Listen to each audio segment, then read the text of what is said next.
নমস্কাৰ বন্ধু বান্ধৱীসকল, মই পুনৰবাৰ মোৰ এটি হাবুঙৰ ভিডিঅ' আপোনালোকৰ আগত দেখুৱাব বিচাৰিছোঁ। এয়া হাবুঙৰ দেওঘৰ আৰু ইয়াত কেনেধৰণে পূজা পাতল কৰা হয় আৰু পূজা পাতল কৰিবৰ কাৰণে বিশেষকৈ কি দ্ৰব্য লাগে মই তাকে আপোনালোকক দেখুৱাব বিচাৰিছোঁ।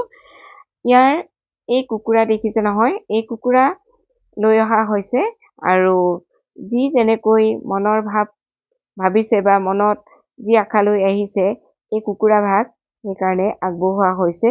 আৰু এইফালেদি দেখিছে এটা প্লাষ্টিকৰ বটলত সাজ আছে, এই সাজো পূজাৰ দ্ৰব্য হিচাপে লৈ অনা হৈছে।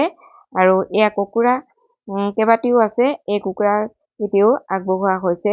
কোনোবাই হয়তো তেওঁলোকৰ নিজৰ কিছুমান মনৰ ভাৱ আছিলে আৰু সেইখিনি পূৰণ হ'ল আৰু সেইকাৰণে এই উচৰ্গা কৰা কুকুৰা ভাগ লৈ আনিছে। আৰু এই কুকুৰা ভাগ কি ধৰণে আজি ইয়াত আগবঢ়াব তাকে মই আপোনালোকক দেখুৱাব বিচাৰিছোঁ। ঠেংকেইখন এনেদৰে ধৰিবৰ কাৰণে আমাৰ পলুঙে কৈ দিছে আৰু ইয়াৰ পিছতে এডাল এডাল তেওঁলোকক লাঠি দিয়া হৈছে কুকুৰাবিলাক মাৰিবৰ কাৰণে। আৰু এইফালেদি আমাৰ দেৱে এতিয়া পূজা ভাগ প্ৰাৰ্থনা আৰম্ভ কৰিছে।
কথা